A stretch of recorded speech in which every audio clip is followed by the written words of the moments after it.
Hello बच्चों, आज हम आप लोगों के बीच में फिर से उपस्थित हैं और आप लोगों के लिए एक बहुत ही इम्पोर्टेंट टॉपिक लेकर के आज हम आए हैं। वो है इलेक्ट्रोकेमिस्ट्री चैप्टर का इलेक्ट्रोड पोटेंशियल, जो पिछले वीडियो में हमने डिस्कस किया था विद्युत रासायनिक सेल के बारे में। तो उसी सेल का हम आज विभव निकालेंगे, विभवांतर मालूम करेंगे और विद्युत वाहक बल यानी कि ईएमएफ पता करेंगे कि कैसे किसी सेल का वोल्टेज मालूम किया जाता है। तो कल हमने डिस्क्राइब किया था, वर्णन किया था सेल के बारे में, चर्चा किया था। आज हम चर्चा करने वाले हैं उस सेल का वोल्टेज कैसे मालूम करेंगे। तो चलिए उस सेल का वोल्टेज निकालने से पहले थोड़ा सा हम आपको बता दें कि जो हमने पिछले लेक्चर में डिस्कस किया विद्युत रासायनिक सेल, इलेक्ट्रोकेमिकल सेल। हाँ, और एक बात और बता देते हैं, ये जो पिछली क्लास में हमने इलेक्ट्रोकेमिकल सेल बताया था, उस सेल का नाम डैनियल सेल भी है जी, है ना। उस सेल का नाम क्या है? Daniel cell. डैनियल सेल इसको इसलिए बोलते हैं क्योंकि स्पेशलाइज्ड है। इसको गैल्वेनिक सेल भी बोलते हैं, गैल्वेनिक सेल, या उसको वोल्टेइक सेल भी बोलते हैं। वोल्टेइक सेल भी उसके, है ना, वोल्टेइक सेल के नाम से भी जाना जाता है। तो आपको बता दें, गैल्वेनिक सेल और वोल्टेइक सेल ये दोनों सेम चीज़ है, दोनों का दोनों सेम ही चीज़ है। एक ही चीज़ को गैल्वेनिक और वोल्टेइक सेल कहते हैं, लेकिन उसी का एक स्पेशल केस है डैनियल सेल। तो डैनियल सेल के लिए स्पेशलाइज क्या है? डैनियल सेल किसी भी इलेक्ट्रोकेमिकल सेल को तब बोलेंगे जब उसका एनोड जिंक का होगा और कैथोड कॉपर का होगा। मतलब ये स्पेशलाइज्ड है, ये सब में क्यों किसी तरह का कोई स्पेशलाइजेशन नहीं है। इसमें निकल कैडमियम भी रह सकता है ना, कॉपर सिल्वर का भी रह सकता है। तो इसलिए गैल्वेनिक सेल सबको बोलेंगे। गैल्वेनिक सेल का मतलब ही हो गया इलेक्ट्रोकेमिकल सेल, लेकिन उस इलेक्ट्रोकेमिकल सेल में स्पेशल अगर जिंक और कॉपर की अगर आप हम बात करते हैं तब उसका नाम डैनियल सेल हो जाएगा। बस इतना ही का फ़र्क है। इसलिए बुक में कहीं कहीं अगर इस तरह से लिखा रहा है, कहीं डैनियल सेल लिख देगा, कहीं गैल्वेनिक सेल लिख देगा, कहीं वोल्टेइक सेल लिख देगा, तो इससे कन्फ्यूज नहीं होना है। सभी के सभी गैल्वेनिक सेल ही है, कोई इसका स्पेशल केस है। तो बस इतना चीज़ ध्यान में रखना है। तो हमने पिछले क्लास में, पिछले वीडियो में आपको डिस्कस किया था कि यहाँ पे एक जिंक सल्फेट का सॉल्यूशन है, उसमें हमने जिंक का रड डाला था। कॉपर सल्फेट का सॉल्यूशन है, कॉपर का रड डाला था, है ना। जो जिंक का रड था उसमें क्या देख रहे थे कि जिंक रड से निकल के सॉल्यूशन में जा रहा है Zn++ के रूप में। कॉपर से, है ना, कॉपर जो है वो सॉल्यूशन से रड पे जा रहा है और कॉपर के रूप में कन्वर्ट हो रहा है। चूँकि इस पर नेगेटिव चार्ज आएगा, जितना ज़्यादा जिंक इधर नीचे जाएगा उतना नेगेटिव चार्ज इस पर क्रिएट होगा। जितना ज़्यादा कॉपर सॉल्यूशन से रड पे जाएगा उतना इस पर पॉजिटिव चार्ज, क्योंकि वहाँ से इलेक्ट्रॉन हटेगा, उतना इस रड पे पॉजिटिव चार्ज क्रिएट होगा। ये दोनों इलेक्ट्रोड्स के बीच में एक पोटेंशियल क्रिएट हो गया है। और हम आपको बताए थे कि ये दोनों के बीच में जो पोटेंशियल क्रिएट हुआ है, उस दोनों को अगर हम लोग वायर से कनेक्ट करेंगे तो इलेक्ट्रिसिटी का फ्लो हो जाएगा। लेकिन इसकी फ्लो को कंटिन्यू करने के लिए हम ये दोनों हाफ सेल जो देख रहे थे उसको हमने एक यू टाइप के ट्यूब से कनेक्ट किया था, नली से जोड़ा था, जिसको हमने नाम दिया था लवण सेतु साल्ट ब्रिज। और ये साल्ट ब्रिज KCl का एक पेस्ट लाइक सॉल्यूशन इसमें भरा हुआ था। तो इस तरीके से हमने बात की थी इलेक्ट्रोकेमिकल सेल की। आज हम थोड़ा सा दोनों में डिफरेंस बता देते हैं, इलेक्ट्रोकेमिकल सेल और इलेक्ट्रोलाइटिक सेल। इलेक्ट्रोलाइटिक सेल तो आपको पहले ही पढ़ा दिया है, ये पॉजिटिव है, ये नेगेटिव है, ये दोनों को हमने बैटरी से इस तरीके से जोड़ दिया है। ये बैटरी का प्लस है और ये बैटरी का माइनस है। अब इसमें एक सॉल्यूशन हमने डाल दिया है NaCl का, इस तरीके से। दिस इज इलेक्ट्रोलाइटिक सेल, मतलब ये वैद्युत अपघटनी सेल है, ये विद्युत रासायनिक सेल है। दोनों में अगर एग्जाम में अंतर लिखने के लिए आ जाए तो कैसे हम लोग इसके बारे में 4-5 पॉइंट निकाल सकते हैं। डिफरेंस देखिएगा, अगर आप कॉपी लिए हुए तो कॉपी में देख लीजिए, नोट कर सकते हैं। तो पहला पॉइंट आपको क्लियर है, एक साइड में पार्टीशन कर लीजिए, एक साइड में वैद्युत अपघटनी सेल बना लीजिए, दूसरे साइड में विद्युत रासायनिक सेल। जिनका नहीं लिखा हुआ, ऐसे तो जिनका नोट्स मिल गया है तो लिखने का जरूरत नहीं, बस खाली समझ लेना है सिर्फ।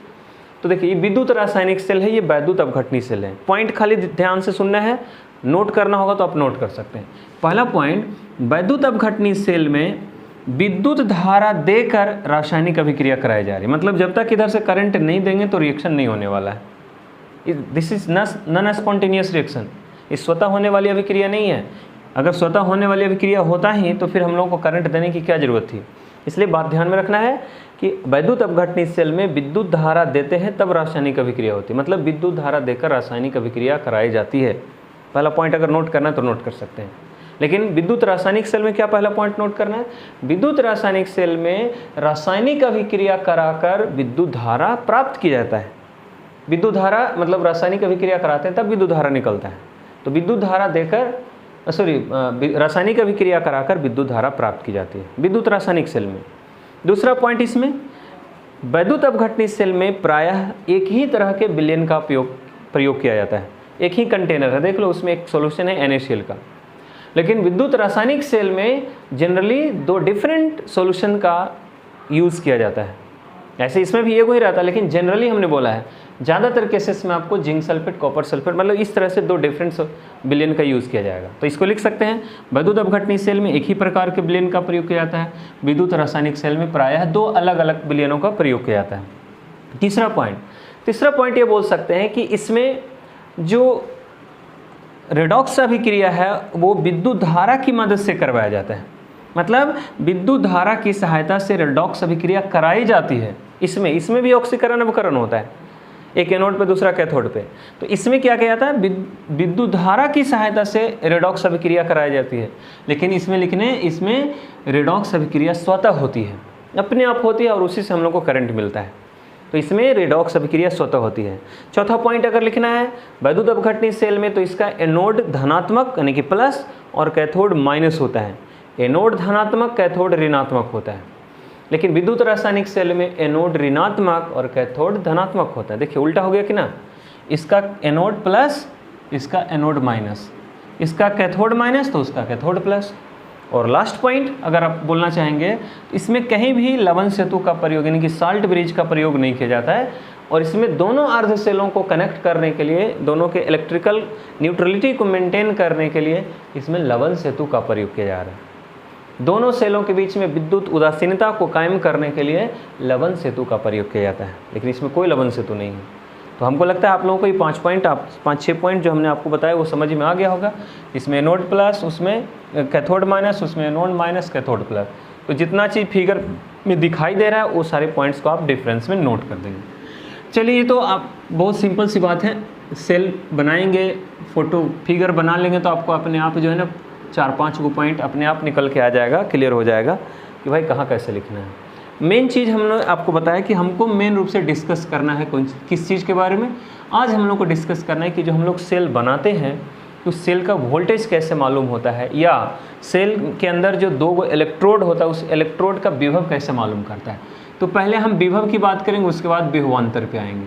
तो चलिए हम हेडिंग नोट कर रहे हैं, इलेक्ट्रोड विभव। इलेक्ट्रोड विभव इंग्लिश में इसको बोलते हैं इलेक्ट्रोड पोटेंशियल। इलेक्ट्रोड पोटेंशियल बहुत ही इंपॉर्टेंट है, ये समझ में आ गया तो इसके बाद समझिए कि इसके बाद जितना भी इससे रिलेटेड न्यूमेरिकल होगा सारा आपसे बन जाएगा। बहुत सारे स्टूडेंट को नहीं पता होता है ये विभव का मतलब क्या होता है। विभव का मतलब पोटेंशियल का रियल मीनिंग क्या है।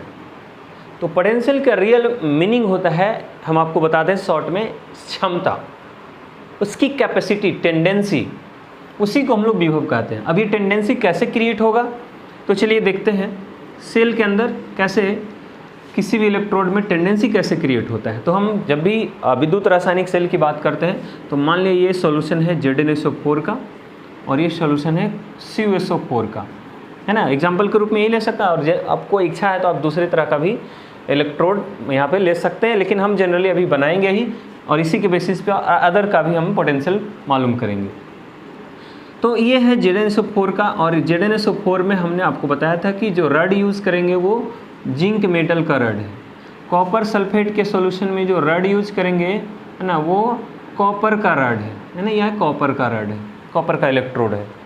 ध्यान से देखेंगे, ये जो सॉल्यूशन है जिंक सल्फेट का, ये सॉल्यूशन कॉपर सल्फेट का है। आपको मालूम है कि जिंक में ऑक्सीडाइज होने की टेंडेंसी ज़्यादा होती है, मतलब इलेक्ट्रॉन रिलीजिंग टेंडेंसी ज़्यादा होती है, और जिसमें इलेक्ट्रॉन रिलीजिंग टेंडेंसी ज़्यादा होता है ना, वो क्या करता है, इलेक्ट्रॉन को रिलीज कर देता है इस रेड पे ही, और अपने Zn++ के रूप में ये सॉल्यूशन में चला आता है। अब खुद बताएंगे आप लोग कि जैसे जैसे ये जिंक एटम से आयन के फॉर्म में जब ये सॉल्यूशन की तरफ आएगा तो अपना 2-2 इलेक्ट्रॉन यहाँ पे हर बार रिलीज करता जाएगा, छोड़ता जाएगा। कुछ समय के बाद मान लिया कि अगर यहाँ से 100 जिंक रड से निकल के अगर सॉल्यूशन में आया तो यहाँ पे 200 इलेक्ट्रॉन ज़्यादा हो जाएगा, एक्स्ट्रा हो जाएगा। नहीं, क्योंकि एक जिंक जब वहाँ से निकलता है तो देखिए Zn पर प्लस प्लस प्लस में 2 इलेक्ट्रॉन, मतलब एक जिंक अगर यहाँ से यहाँ आता है तो यहाँ पे 2 इलेक्ट्रॉन छोड़ के आता है। इसी तरीके से अगर 100 जिंक, अगर मान लिया कि अगर 100 जिंक अगर रड से सॉल्यूशन की तरफ मूव करेगा तो इस रड के पास 200 इलेक्ट्रॉन एक्स्ट्रा हो जाएगा। तो हर बार क्या हो रहा है कि जैसे जैसे जिंक रड से सॉल्यूशन की तरफ मूव कर रहा है वैसे वैसे इसके पास इलेक्ट्रॉन है ना, इलेक्ट्रॉन की संख्या बढ़ती चली जा रही है। कुछ देर के बाद इसके पास इतना ज़्यादा इलेक्ट्रॉन हो जाएगा कि ये निगेटिवली चार्ज हो गया।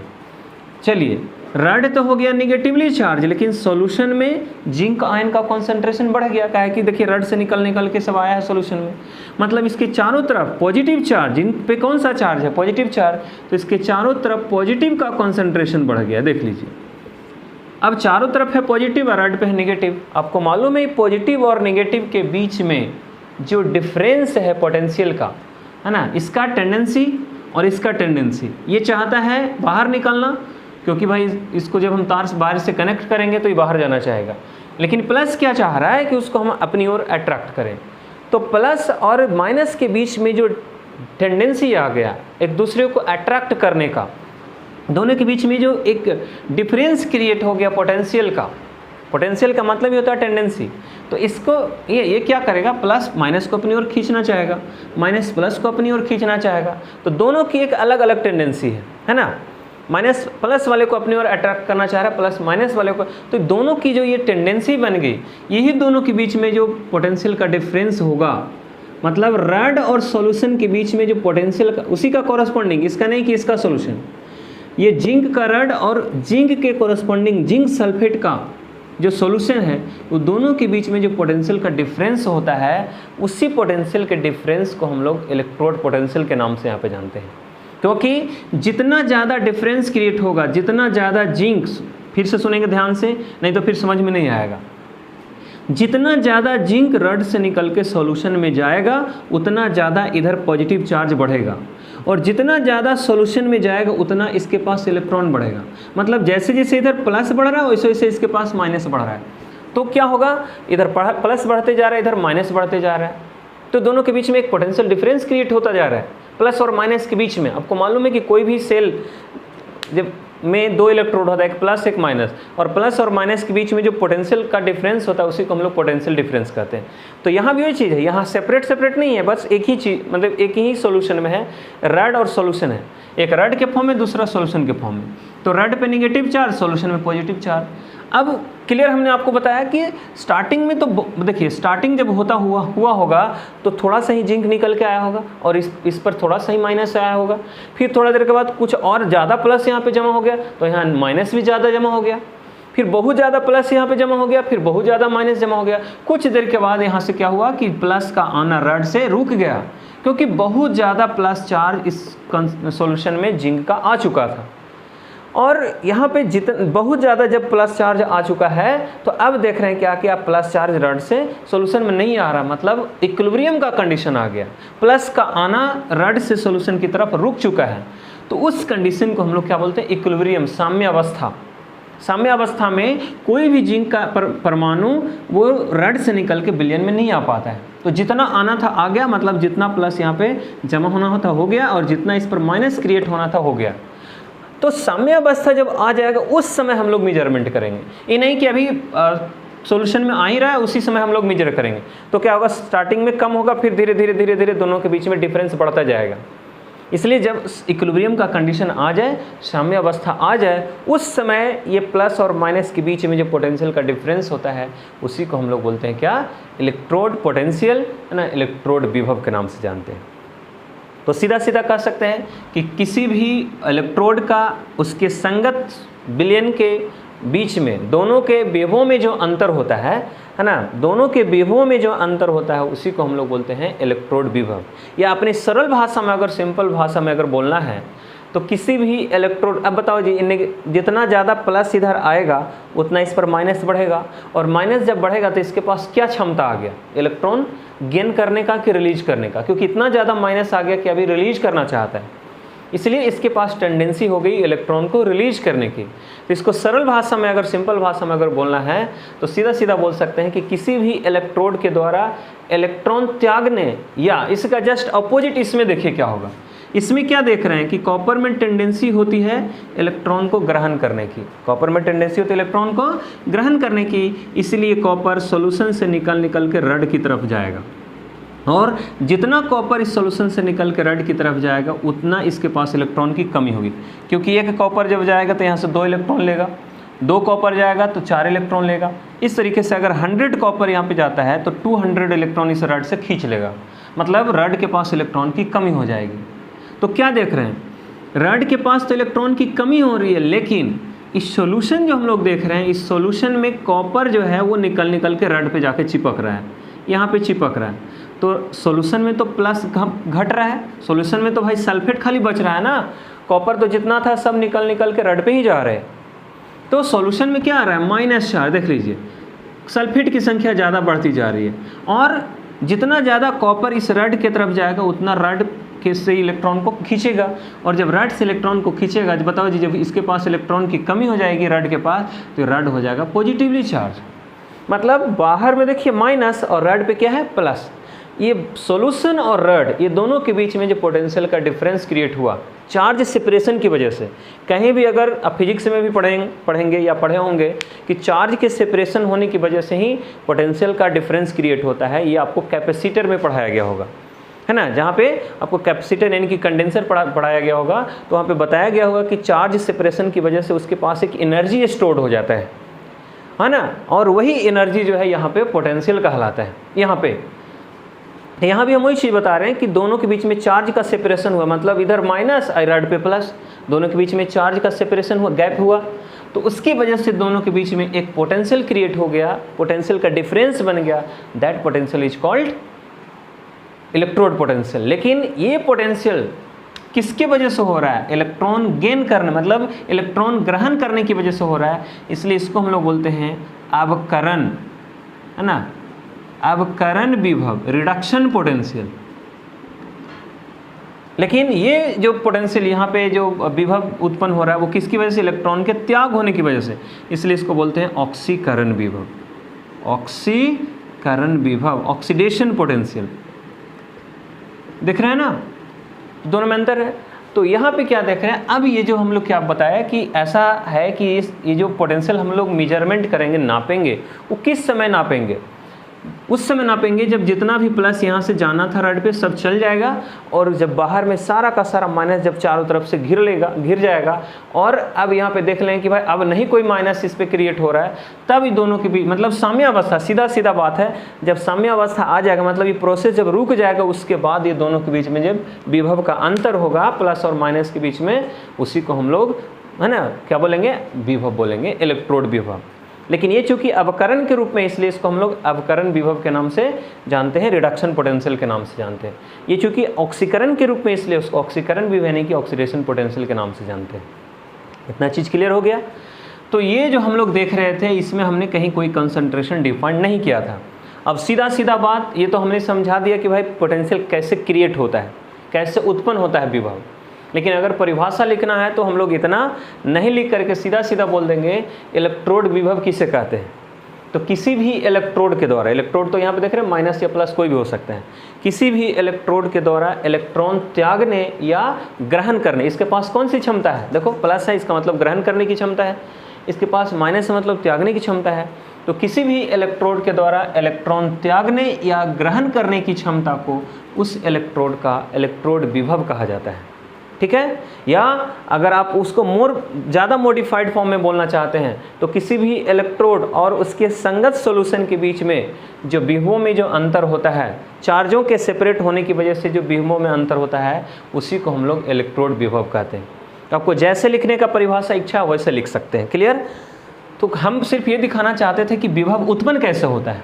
तो देखिए विभव उत्पन्न हुआ चार्ज के अलग हो जाने की वजह से, तो आपको समझ में आ गया।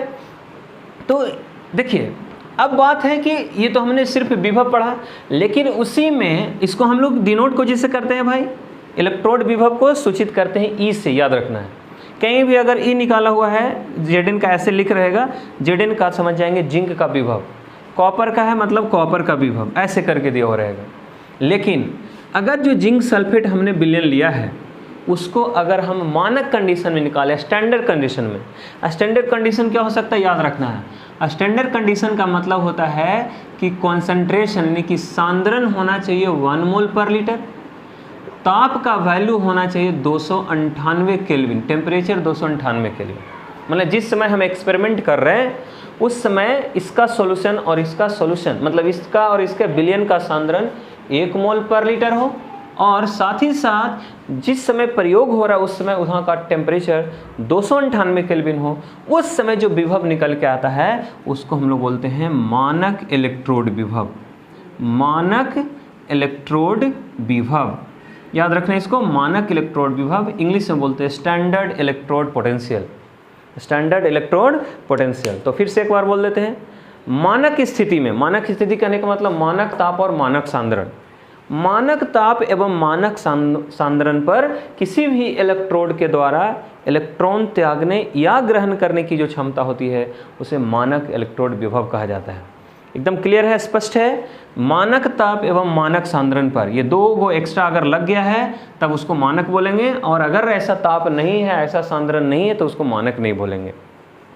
मानक ताप एवं मानक सांद्रण पर किसी भी इलेक्ट्रोड के द्वारा इलेक्ट्रॉन त्यागने या ग्रहण करने की जो क्षमता होती है उसे उस इलेक्ट्रोड का मानक इलेक्ट्रोड विभव कहा जाता है। लेकिन IUPAC जो सिस्टम बनाया गया है, आप लोग सबको मालूम है IUPAC सिस्टम एक तरह का क्या है, रूल्स है इसमें।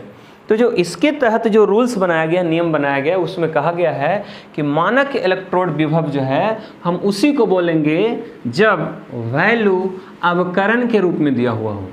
किसके रूप में दिया हो, अवकरण के रूप में दिया हुआ हो। अवकरण के रूप में कहने का मतलब जैसे हमने जिंक का निकाला वैल्यू, तो जिंक का वैल्यू निकल के आया 0.76 वोल्ट मान लिया, तो अगर ये वैल्यू ऑक्सीकरण के रूप में है तब इसको मानक नहीं बोलेंगे, इसको हमको पहले बदल देना है अवकरण के रूप में। मतलब Zn से जैसे Zn++ जा रहा था उसका वोल्टेज दिया हुआ है 0.76, इसका मतलब ये इलेक्ट्रॉन त्यागने का कैपेसिटी क्षमता है, तो ग्रहण करने का क्षमता कितना होगा, सीधा उल्टा माइनस में, यानी कि ग्रहण करने का Zn++ से जब Zn बनेगा तो इसका वोल्टेज जो आएगा वो माइनस में आ जाएगा 0.76। तो ये जो वैल्यू है देखिए अवकरण के रूप में है, देखिए पहले प्लस था अब प्लस नहीं है, तो ये जो वैल्यू निकल के आएगा इसको बोलते हैं अवकरण विभव। मतलब ऑक्सीकरण को हमने अवकरण में बदला, अब ये वैल्यू मानक इलेक्ट्रोड विभव इसका कहलाएगा, जिंक का, है ना। कॉपर है तो Cu++ से अगर Cu में जा रहा है उस समय इसका वोल्टेज अगर निकल के आता है 0.34 वोल्ट, तो ये जो है ना ये कॉपर का मानक इलेक्ट्रोड विभव कहलाएगा। हमने क्या बोला, मानक के लिए मानक ताप और मानक सांद्रण होना चाहिए, लेकिन IUPAC ने क्या किया, उस नियम को बदल के ठीक बोला कि मानक ताप और मानक सांद्रण तो होना ही चाहिए, लेकिन उसके अलावे एक रूल इसमें एक्स्ट्रा रख दिया गया कि मानक उसको तभी बोलेंगे जब वो अवकरण के रूप में, मतलब अगर ऑक्सीकरण के रूप में दिया हो तो उसको अवकरण में बदल दीजिए, तब हम उसको है ना बोलेंगे कि जिनका मानक इलेक्ट्रोड विभव है। और मानक इलेक्ट्रोड विभव को डिनोट कैसे करते हैं, किस चीज़ से, E0 से। मतलब कहीं पे अगर ऐसे लिखा हुआ है E0 Zn++ से Zn, तब हम समझेंगे ये Zn का मानक इलेक्ट्रोड विभव दिया हुआ है। लेकिन किस फॉर्म में, अवकरण के फॉर्म में। आप अवकरण के फॉर्म में दिया है तो बाद में फिर उसको ऑक्सीकरण के फॉर्म में भी बदल सकते हैं, लेकिन IUPAC सिस्टम कहता है कि मानक उसको हम लोग जनरली जो है ना वो अवकरण के केस में ही लेते हैं। तो एक चीज़ तो क्लियर आपको हो गया होगा कि भाई किसी भी इलेक्ट्रोड का विभव कैसे निकालते हैं, किसी भी इलेक्ट्रोड का विभव कैसे निकालते हैं।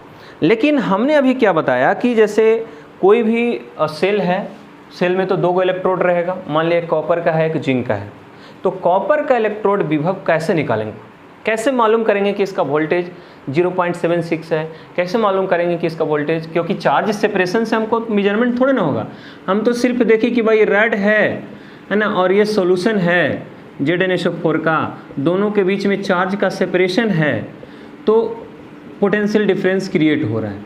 लेकिन अब बात है कितना क्रिएट हो रहा है, ये वैल्यू कैसे पता चलेगा। तो ये वैल्यू को मेजरमेंट करने के लिए हम लोग इसको एक सेल के रूप में कनेक्ट करते हैं और उसका कंपैरिजन करते हैं हाइड्रोजन से। किससे? हाइड्रोजन का वैल्यू यहाँ पे मान लिया गया है IUPAC सिस्टम के अकॉर्डिंग कि हाइड्रोजन का जो मानक इलेक्ट्रोड विभव होता है वो 0 होता है। कितना? हाइड्रोजन का मानक इलेक्ट्रोड विभव 0 होता है। इसीलिए हम लोग क्या करेंगे कि एक तरफ सेल में एक रड लेंगे और ये रड चूंकि हाइड्रोजन गैस है। हाँ, एक चीज़ और बता दें, अगर कोई पदार्थ गैस के रूप में है, किस रूप में? गैस के रूप में है, तब उसका मानक वैल्यू कितना होता है? तो उसका वैल्यू होता है 1 ATM। क्योंकि गैस है भाई तो उसका तो सांद्रण थोड़ा ना होगा, तो दाब होगा। तो दाब, गैस अगर कोई पदार्थ गैस के रूप में है तो उसका मानक सांद्रण होता है कितना? मतलब मानक दाब कितना होता है? 1 ATM। सांद्रण के रूप में रहेगा तो 1 मोल पर लीटर, ताप रहेगा तो 298 केल्विन, लेकिन गैस रहेगा तो उसका मानक वैल्यू होता है 1 ATM। तो यहाँ पे उसी तरीके से क्या किया जाता है कि जैसे ये HCl का सोल्यूशन ले लिए, विलयन ले लिए, और एक हमने रड ले लिया। चूँकि ये रड हाइड्रोजन का ही होना चाहिए, क्योंकि यहाँ पे HCl का विलयन लिए, तो हाइड्रोजन तो भाई गैस है, इसलिए हम लोग क्या करते हैं, रड ले लेते हैं प्लेटिनम का और उसमें हाइड्रोजन गैस भर दिया जाता है। ठीक है, तो हाइड्रोजन गैस भर दिया गया है इसके अंदर, और चूँकि ये रड जो है ना प्लेटिनम का है, यहाँ पे रोल प्लेटिनम का होता है। चूँकि वायर हम लोग गैस में नहीं बांध सकते हैं, इसीलिए यहाँ पे इस तरीके से इसको यहाँ से वायर निकाला गया है। देख लीजिए, गैस यहाँ पे हाइड्रोजन गैस भरा हुआ है जी, मतलब रोल हाइड्रोजन ही प्ले करेगा। दूसरी साइड में जैसे अगर हमको जिंक का पता करना है तो Zn4 का विलयन ले लिए और ये जिंक का रड ले लेते हैं। इस तरीके से जिंक के रड को, है ना, और यहाँ पे प्लेटिनम के रड को, दोनों को पहले एक पे देखते हैं कि इस पे ऑक्सीडेशन हुआ, इस पे रिडक्शन हुआ। ऑक्सीडेशन और रिडक्शन की वजह से इस पर भी एक पोटेंशियल क्रिएट हुआ, इस पर भी एक पोटेंशियल क्रिएट हुआ। उसके बाद जब निगेटिवली चार्ज हो गया, ये रड पॉजिटिवली चार्ज हो गया, तब हम दोनों को क्या किया, वायर से कनेक्ट कर देते हैं और कनेक्ट करके यहाँ पे एक वोल्ट मीटर लगा देते हैं इस टाइप का।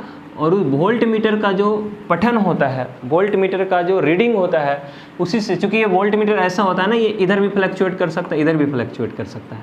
मतलब करंट के डायरेक्शन के हिसाब से ये इधर और इधर दोनों फ्लक्चुएट करता है। तो करंट के डायरेक्शन से पता कर लिया जाता है कि वैल्यू माइनस में है कि प्लस में। जैसे हमने बोला इस पर प्लस चार्ज आ गया, इस पर क्या आ गया, माइनस चार्ज, तो करंट का डायरेक्शन किधर होगा, प्लस से माइनस की तरफ, और प्लस से माइनस की तरफ होगा, इसलिए डिफ्लेक्शन उल्टा हो जाएगा इससे।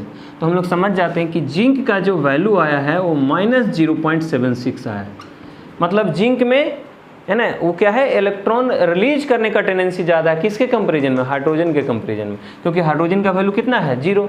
यहाँ 0 से कम आ रहा है, इसका मतलब हम क्या बोले थे कि स्टैंडर्ड तब बोलेंगे जब वो रिडक्शन के फॉर्म में रहेगा। तो यहाँ देख रहे रिडक्शन के फॉर्म में इसका वैल्यू माइनस में आ रहा है, इसका मतलब इसमें रिड्यूस होने का टेंडेंसी कम है, ऑक्सीडाइज होने का टेंडेंसी ज़्यादा है। हाँ, यही अगर वैल्यू किसी का प्लस, जैसे कॉपर का निकाल रहा था तो कॉपर का भी इसी तरीके से लेते, CuSO4, यहाँ कॉपर का रड ले लेते, और क्या देखते हैं कि यहाँ पे चूँकि कॉपर में टेंडेंसी होता है कि वो सॉल्यूशन से रेड पे जाता है, ये वैल्यू आ जाता प्लस, ये आ जाता क्या, माइनस। तो क्या होता है, करंट का डायरेक्शन इधर से हो जाता है, फ्लक्चुएशन देखिए राइट साइड में ऐसे हो जाता है, और राइट साइड में वैल्यू जब निकालते तो आता है 0.34 वोल्ट कॉपर का। देख लीजिए, तो कॉपर का वैल्यू जो है वो प्लस में आ रहा है, इसका मतलब 0 से ज़्यादा है। और हम क्या बोले हैं, ये जो वैल्यू निकल के आ रहा है स्टैंडर्ड इलेक्ट्रोड पोटेंशियल का वैल्यू है, और किससे कंपेरिजन करके निकाला जा रहा है, हाइड्रोजन से। चूंकि हाइड्रोजन से इसका वैल्यू ज़्यादा आ रहा है, इसका मतलब है कि इसमें इलेक्ट्रॉन गेन करने की टेंडेंसी ज़्यादा है, रिलीज करने की टेंडेंसी कम है। तो इस तरीके से सारे जो एलिमेंट्स हैं सब का स्टैंडर्ड इलेक्ट्रोड पोटेंशियल का वैल्यू हम हाइड्रोजन से तुलना कंपैरिजन कर करके निकालते हैं, क्योंकि हाइड्रोजन का स्टैंडर्ड इलेक्ट्रोड पोटेंशियल कितना मान लिया गया है, 0। ये हम नहीं माने हैं, ये IUPAC नहीं मान लिया है। तो IUPAC के अकॉर्डिंग हाइड्रोजन का स्टैंडर्ड इलेक्ट्रोड पोटेंशियल 0 होता है, और जिसका वैल्यू 0 से कम आ रहा है, माइनस में आ रहा है, समझ जाएंगे उसमें रिलीजिंग टेंडेंसी ज़्यादा है, मतलब वो ऑक्सीडाइज होगा। और जिसका वैल्यू 0 से ज़्यादा आ रहा है, 0 से कम हो रहा है, ऑक्सीडाइज होगा, मतलब ऑक्सीकरण की क्रिया होगी उसमें। जिसका वैल्यू 0 से ज़्यादा हो रहा है, इसका मतलब उसमें अवकरण की क्रिया होगी, उसमें गेन होने की टेंडेंसी ज़्यादा है, और वो कैथोड का काम करेगा। जो ऑक्सीडाइज होगा वो एनोड का काम करेगा, मतलब जिसमें ऑक्सीकरण की क्षमता ज़्यादा होगी वो ज़्यादातर एनोड के रूप में काम करता है, जिसमें अवकरण की क्षमता ज़्यादा होती है वो ज़्यादातर कैथोड के रूप में काम करता है।